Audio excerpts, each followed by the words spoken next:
Hello बच्चों, let's read this question. The question says comment on the experimental setup. यहाँ पे 3 questions दिए गए हैं, अभी हमें इसे आंसर करना है. First one is what does the setup demonstrate? Then the second one is what will happen to the level of the water if the blower is placed close to the setup? Third one is will the mercury level fluctuate, go up or down if phenyl mercuric acetate is sprayed on the leaves?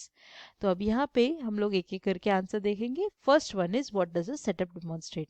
चलिए देखते हैं क्या है ये. अगर हम लोग ये फिगर को देखें तो यहाँ पे कुछ लीव है और यहाँ पे एक सन है और यहाँ पे एयर का इंडिकेशन दिया जा रहा है. तो हम लोग क्या कर रहे हैं, बेसिकली हम लोग चेक कर रहे हैं कि ट्रांसपिरेशन कितना हो रहा है. सबसे पहली चीज लीफ और सन को देख के हम लोग we can find out that there is a transpiration going on.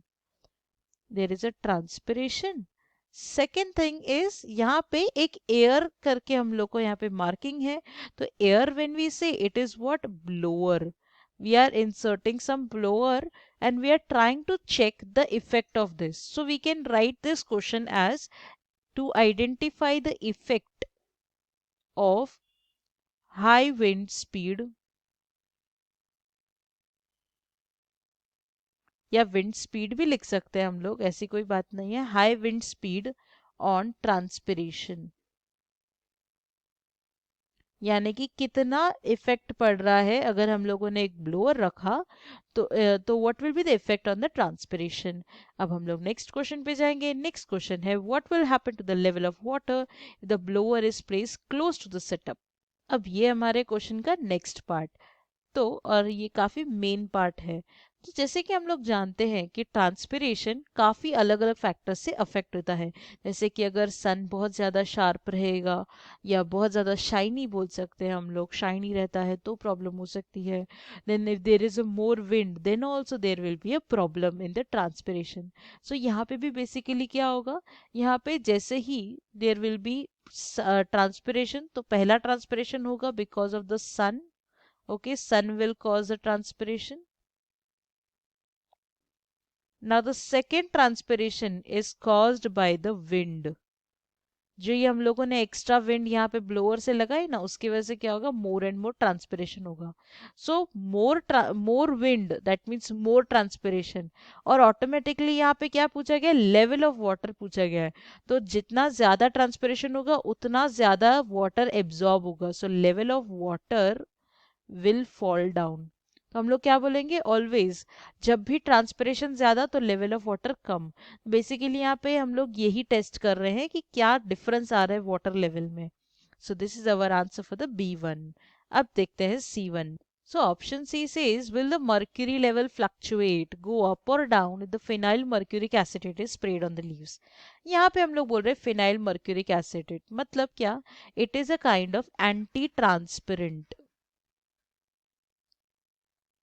अब एंटी ट्रांसपेरेंट का मतलब क्या होता है, जैसे कि अभी बहुत सारे प्लांट्स हैं जो अनफेवरेबल कंडीशंस पे पहुंच जाते हैं पूरे साल के कुछ महीनों में, कि मतलब वो लोग कंप्लीटली ड्राई हो जाते हैं.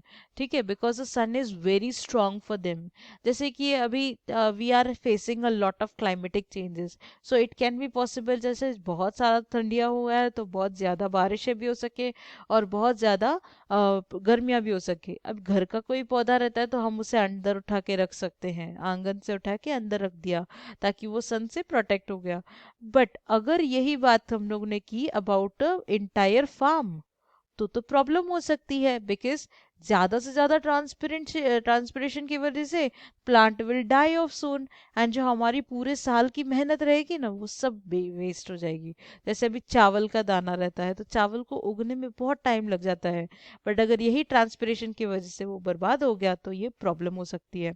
तो इसे हम लोग क्योर करने के लिए we can use anti transparent. नाम में ही क्या है, एंटी. एंटी मतलब उसे क्या करेगा, उसके अगेंस्ट काम करेगा. पर यहाँ पे ये जो एंटी ट्रांसपेरेंट है इसका काम रहता है जो ट्रांसपिरेशन को रिड्यूस करे. देखो अगर स्टॉप कर दिया तो क्या रहेगा, there will be no pull, so even the water will not be absorbed.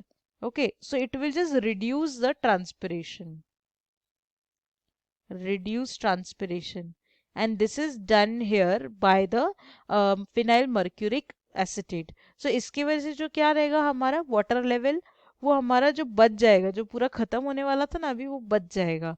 And automatically will see that mercury level is also stable now.